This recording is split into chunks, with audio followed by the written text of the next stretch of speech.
Brentford 4, Man United 3, and we've lost another game in the Premier League. 16 defeats this year, man. Jesus Christ. And you know what? If it weren't for the Europa League, if it wasn't for that on Thursday night where we're pretty much in the final, of course, there would be scenes of chaos and scenes of anger and frustration. And frustration is still there. But I think with this loss, I say with this one because there's many, the context is key. You know what I mean? The context is key. It was a much changed side today. The manager's told us he's going to be changing things.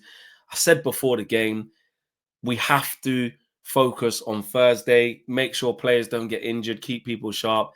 And we're also playing against difficult teams in these moments. Bournemouth away, Brentford away. These are tough games in the Premier League. Even with our normal team, we've been losing these games.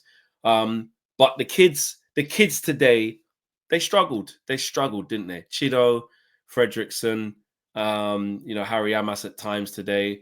They struggled. And listen, that's fine. That's fine. I think there's some people that's sort of going in too much and just like going off on a tangent and just getting vexed about this too much. I think we have to break it down and compartmentalize two things. Because as soon as you say the kids had a bad game, what do you expect? We've been shit all season.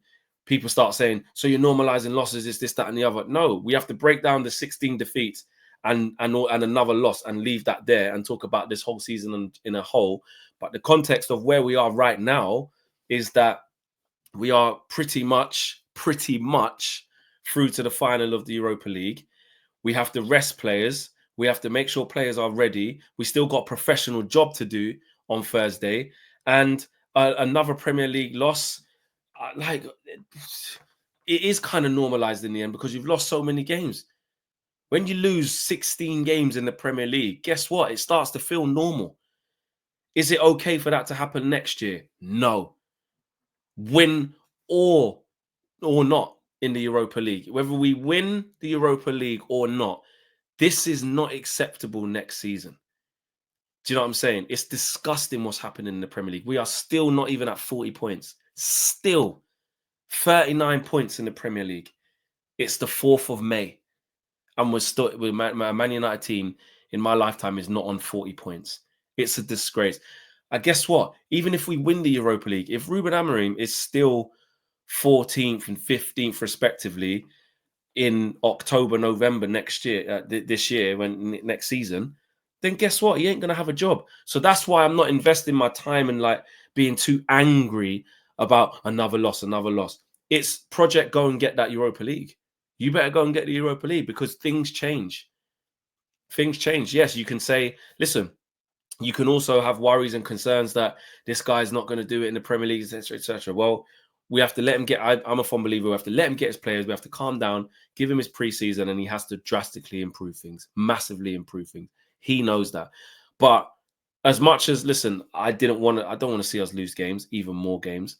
But we can't keep talking out of both sides of our mouths. Like at the end of the day, there's more licks coming. We said this. And no one cares how we lose games anymore. We shouldn't have lost against Wolves at home. We had bare chances. They scored 1 free kick, still at L. We should have lost against Bournemouth, but we didn't. We got a draw. Today, made some changes, got off to a good start. There are some mini positives to take from the game. But, overall, you take the negatives because it's another L. But at some moments we were doing all right. Do you know what I mean? We've got 1-0 up, and you're doing all right, and then you just take your eye off the ball and back post. Look, young Fredrickson, he struggled at the back post with Shada a couple of times. Twice. Do you know what I mean? Harry Amas, Coyote runs past him, not in line.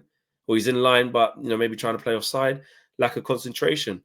Now, on the flip side, going into Thursday, which is what we're all about right now, it's a goal and an assist for Garnacho. He did well against Bilbao in the first leg, has done well in the last few games. A goal and assist for him. It's a goal for Mason Mount. He needs that confidence. And it's a goal for Ahmad, first game back. Well, second game back, but you know what I mean. Chido just, didn't really get much touches today. Didn't have a great game. But it also shows us that when we keep asking for these kids to play, this is what we need to remember. This is not a settled squad. And we have to remember the context of these games. We have to remember the context of these games, man. Do you know what I mean? It's embarrassing, yes, to lose another game in the league. Like I said, 16 defeats is total crap. And It is kind of scary. And you know what? I'm not actually mad at people who keep reminding us of these little things of like, don't normalize this. Don't get too stop getting comfortable with this. It should hurt. It should annoy you every time we lose. And it should, regardless of what's happening on Thursday. I think as long as you're not going overboard, like if I was smashing down my green screen and throwing things and rare, by this stage, what's the point? That's just acting. But to break it down properly and say, nah, these is pissing me off. The losses are pissing me off. I'm annoyed by this. It can't be like this next season. But you know what? Thursday. Young kids can't, and also you can't go in on the kids. You know what I mean? Young Tyler Fredrickson, we're saying he played well against Wolves, which he did. He comes into this game and he had a tough time. Against who?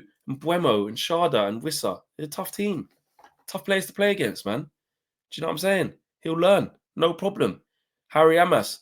One game we're talking about it against Wolves. Again, him and Tyler Fredrickson are the best players on the pitch, even though we lost. He comes off the bench against Leon, does well. He's part of that epic comeback. This time he's had a start and he's had a mixed game. Like, it happens. Kobe Mainoo today. Not great. Do you know what I mean? Ugarte actually was probably our best player. He did the most. So, yeah, listen, I think it would have it could have been 5-1, which it looked like we're staring down the barrel. And if we would have lost 4-1 as well, it looks even worse. 4-3, shows some goals in there. This one's a little bit more palatable. This one's a little bit more, you can stomach it a little bit more. Like, that's how low it is. You know what I'm saying? But it's the truth. De Ligt, you know, I saw reports that he wasn't on crutches. He walked onto the bus unaided, which is great, but that didn't look good. Knee, you know, that's a bit of a concern. But we've wrapped Bruno and Cotton Rule. Ugarte, we've wrapped him up. Rasmus Højlund, we need him. He's going to be fresh. Would have had a whole week off by the next time the game comes. Dorgu's had to play a little bit longer than most. Majraoui, I think, was probably rested completely. Onana, fresh mind. Yoro only had to play a half. Oh, Luke Shaw didn't even touch on him. Listen, scores an own goal. Unlucky. Some nearly scored an own goal just before that. Like, just looks hella rusty, but, you know, off at half time because he probably can't cope, man. Look, these guys are not going to play. Do you know what I mean? So it's all about Thursday, man. I get people that are vexed it's another loss, but at the end of the day, it's pathetic and shocking, but at the same time, context is key in it. Context is key, and that's what we have to do. Smash a like on the video, guys. Subscribe to the channel if you are new. I'm out of here. Peace.